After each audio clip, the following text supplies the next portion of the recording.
Right now we want to welcome a few celebrities from the bodybuilding industry. Let's bring up from Maryland, the Hall of Famer, 4-time first Olympia runner-up, 2-time Arnold Classic champion, one of the winningest bodybuilders in history, Mr. Kevin Levrone. Give it up for Kevin Levrone. By way of Maryland. We got the slim version of Kevin Levrone. All right. Let's welcome to the stage on the comeback. 2 years in retirement, your South African Arnold Classic champion, former Mr. USA by way of Texas, Johnnie O. Jackson. And his off and on again training partner, Arnold Classic champion, Mr. Branch Warren. Check, 1, 2. A former first Olympia runner-up as well. Big Branch, we haven't seen you in a while. We're gonna find out where you've been hiding. Certainly haven't been missing any meals. All right, let's welcome our very first women's physique champion from way back in the day, Miss Lynn Bailey. Flag nor fail. You were the first one to win the pro card, right? All right. First ever pro, first ever Olympia. And who else we got over here? We got the pro creator. Let's bring up the trainer to the stars, Mr. Hany, Rambod. Trains numerous Olympia champions, including Jay Cutler, Phil Heath, Ronnie Coleman, Jeremy Bundia. I'm missing a few, right? Let's welcome one of the guys he worked with, 4-time Olympia champion, 3-time Arnold Classic champion, Mr. Jay Cutler. Jason, I'm gonna start with you, man. Have a seat, ladies. Everybody have a seat. Get comfortable. Big Jay, we're gonna start with you, the veteran. I'm not gonna call you the old man because Kevin's a little older than us. We're gonna slide over one. Jay said it's his 17th year here at the Fit Expo, which is amazing considering the guy looks like he's in his 20s. Jay Cutler, you are a former teen national champion. You are a former class winner at the Nationals, which is where you won your pro card. I wanna say that was in 1990, what? 1996. You actually were in the teen nationals against Branch Warren in 93. Who won that contest between you and Branch, by the way? You beat him? As a teenager? Nice. Were you a heavyweight and he was a light heavyweight? Where's your microphone? You have a mic? Tell us a little bit about that Teenage National Championships, because I imagine that's where it all started. Talk to your fans. Yeah, welcome guys. I just want to say thank you for everyone coming out here. It's a lot of years I've been here, like you said, 17 years, amazing. Yeah, Branch and I competed as teenagers, and he was phenomenal. I thought I had great legs as a teenager until I showed up and saw Branch's legs. And we became known as the leg guys in bodybuilding, and you know, we started our rivalry then. Of course, he landed second to me in 2009 at the Mr. Olympia, and we had a lengthy career. Probably more lengthy than I ever imagined. Bodybuilding careers are usually about 10 years. We both had a longer run than that, especially being at the top. And we traveled the world and was able to do many, many great things. And now, you know, we transitioned from magazines to social media and still appearing at all these events and being an inspiration and considered iconic, which I feel is like old. And, how old are you, by the way, now? 46 now. And that teenage contest we're talking about, how old were you guys? I was 18, you were 19. I was 19, yeah. It was like 2 months before my 20th birthday, and he was amazing as a teenager. Won a lot of shows in Texas, and then we met again later as in the amateur shows, I think, a little bit, and then of course into the pros. All right, we're gonna come back to Jay because he's got a long storied career to talk about, but let's start it off with the old man of the bunch, Mr. Kevin Levrone. This is what 55 is supposed to look like. Kevin, you took a 14-year hiatus after getting into the Hall of Fame of bodybuilding, and at the tender age of 52 decided to do something about it and got off the retirement chair and made a comeback a couple of years ago at the Olympia. Tell these guys, I put that interview we did up on digitalmuscle.com, but tell them a little bit about the psychology of, number one, being on top for so long, taking that long break and then coming back. I just think that if there's something that you have inside of you that you're not like completely some unfinished business or unfinished work, no matter if it's bodybuilding or a person, a loss or whatever, you know, for me, I just had to go back and revisit that moment, because when I competed with Sean and my last show was 2003. I think yours was. Oh, one. Yeah, I walked off stage. I was about 37 years old. Were you hurt? Were you injured? No, I never injured or nothing like that. You know, just I got second 4 times in Olympia, won everything else, and for me it was kind of like, you know what? Probably never going to get it anyway. You're one of those things, you know. And then you just think and you think and you think. I waited too long, 14, 15 years. I mean, oh my God, that's a long time, right? But I still had to do it, and it's one of the most memorable moments for 2 different things. Number one, it was a standing ovation. The second thing was, I knew, of course, I couldn't win the show, but I still had that mindset to try to do my best. Commit, finish the race, and let the chips where they fall. Not knowing going into it, I was going to inspire so many people, like Jay was saying, social media and everything. So I felt like I wasn't alone. And I'm glad I did do it, you know, because I inspired so many other people. It wasn't really about me. It was about what I need to do for myself. So just, you guys, you know, if you got something going on, man, just don't hesitate. It took me a while, 14, 15 years, but step out. It'll help you sleep better at night. So I'm certainly glad I did, Sean. All right, and Dana, you were the first of the first, but you went on to a lot of tremendous things after the stage, and I believe you made a comeback in the Arnold Classic as a strong lady just last year, right? I took a break just because I was competing for like 11 or 12 years straight, and especially at the beginning I was doing like 3 or 4 shows a year, and then just mentally, physically, everything just needed a break, because I don't think you don't realize like how much competing can change you. It makes you think about training differently. It makes you think about food differently. And even when I wasn't competing for a show, I would go out to dinner and enjoy myself, and then want to go home and like get on the stair mill. So that was like a sign. Well, it wasn't a sign to me, because I would have kept doing it and I would have kept competing. So my husband had to step in, and Rob stepped in and like just said, give a break. And the break was much needed, and I feel like I look better than ever, especially like even now, like it's like 5 years I haven't competed, and I feel like I'm in better shape now, and I like the way I look, and it's always there, and I can always go back. I forget the rest of your question. Well, I mean, you accomplished it. You came out of the box really fast. Yeah. You hit the pinnacle, and then there was nowhere to go but down after that. I don't even think I hit it fast. I mean, there was like 7 years of my life I was dead last every show. But then it got to a point where like my whole goal, because I thought I looked great, like I would get marked down for having this is before physique, this is back when I was competing in figure. My whole goal was like, if I wasn't last place, I was pissed. Like if I was like second call outs, I was like pissed. So my goal, I think for now, I went to nationals, I was like, God, I hope I am last place. Call my name last, because that meant it looked good to me. I thought I looked good that way.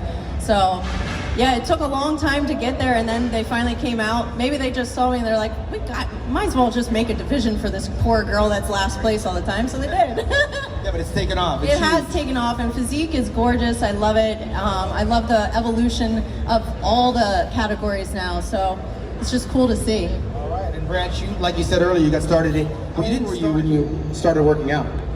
I was 14 when I started working out. Was it powerlifting type of workout? Because you were known for your strength. You know, I started working out for football, and you know, I was a country boy, grew up on a ranch, and we moved to Fort Worth, and I didn't have any money for a gym, so this kid I met in the neighborhood used to open up the back door, and I'd slip in and work out, and I met a bodybuilder there, and this bodybuilder turned out to be Ronnie Coleman's workout partner, and he kind of started helping me, showing me how to train, and a couple years later, he took me to Metroflex, and I ran my first show, and that's how it all started. Well, we watched you rise all the way up to the top. I mean, you were second place to Jay in the Olympia. You got a couple of Arnold Classic trophies. How many Arnold Classic Most Muscular Awards did you win? 6. That's the record, right? You got 6? Yeah, I think so. And so what made you walk away? You were second. You were nipping at the heels of Mr. Olympia. What happened? I did my last show in 2016, and you just know. And I did everything the way I'd always done it, and my physique just wasn't reacting the same. And I wanted to go out while I was still on top, you know, I was still a top 5 guy. And I didn't want to be one of those guys that hung around a little too long. We've seen it in all sports. You know, you see somebody who does really well, and they keep coming back, and you're getting worse and worse. And you're kind of like, it's like when Michael Jordan came back. Right. You know, you want to remember Michael as being the best of all time. And he made that comeback, and it just wasn't the same. And I didn't want to be that guy. And I've done everything I wanted to do in the sport. I got to live my dream. And I think Jake could probably say this, as teenagers, our dream was being pro bodybuilders. and to live that dream. And everybody has a dream, and mine was that was my dream, and I got the opportunity to live it. And I had a much longer career than I thought I would. 15 years as a pro, and got to travel the world and make a living doing it. And I didn't know that was going to be my last show. When the show was over that night, I went to my room and I told my wife, I was like, you know what, this is it, I'm done. And I never looked back. So. I think that's true for a lot of athletes. They know when it's done. That was it. That's a wrap. And I found out this year, you're 6 weeks out from the upcoming Arnold Classic in Ohio. How did that happen? Take Kevin's. Hello? Well, it was a series of events. Actually started, I guess, at the beginning of the year, I signed back on with gas. I had been clothing for a while, but in 17 I wasn't. And then in 18 we signed back up, and I started doing videos, working out, doing videos and stuff like that. I had fun at the gym, and I was running my gym and happy and fat and all that kind of stuff. And so then, we started doing stuff for gas. I hooked up with friends, we started doing videos again, with gas, and that started getting into it. Then we went to China on a 10-day tour, the Iron World Tour, and we really hit it then. Really hit it hard, hit it then, and we sunk up then and got back home and kept training, and after a while I couldn't answer the question, why not? So Gasp is a clothing company that's a sponsor of yours, absolutely. And that's encouraged you now to come back out of retirement. Yeah, it's a series of events with them, getting back with, signing back with them, and starting to train on the videos and stuff like that. Everything just snowballed into, me getting back into the community. Yeah, so you won the USA title to turn pro. What year was it? 2008? 2001. 2001, that's when I was on the way out. Yeah. But you went on to win several shows. I was there. I think you won over in Germany. Where else did you win your pro titles? The Atlantic City Pro, the Montreal Pro, the Expo, San Antonio as well, and then the Arnold, South Africa. Yeah, and so Toronto Pro. So now with 6 weeks left to go, is it harder now that you took that 2 years off, or is it more refreshing for your No, career? absolutely. I'm totally fresh. I'm so excited. People ask me, did you realize what you've done? I don't regret it, but absolutely not. I'm so excited about it. We all love the sport. That's why we're in it, and in it for so long. And still in it, actually. We're still here, so we're still in it. And I just like Kevin said, I had something left to do, and here I am to finish it. Kevin at the time was one of the strongest pro bodybuilders around, but you were always the strongest.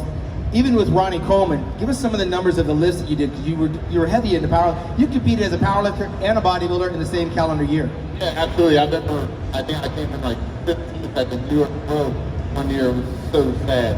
So I was like, man, I have to find something to do to feel better about myself. So they had a show in Florida. I can't remember that show in Florida. So I went down there. It was like a week later, and I did the powerlifting meet there. I did 814. 814 what? Deadlift there. Deadlifted 814. Like a week after the bodybuilding show. Because Wow, that's actually scary. I mean, it's like dangerous. Yeah, that felt a lot of weight. But even 3 weeks before I got my pro card, I totaled a 2,127 pound total on 25th. How much would the bench press be? Bench was 501 bench with a 771 squat Holy and crap. 814 deadlift. So, I mean, he's only short. He's like a midget like I am. Stand up. Johnny's little short guys, but one of the strongest men in the game. But along I with only Ronnie. weighed 214 pounds. 214. But But that's even more than that. like heavyweight. Wow. Incredible.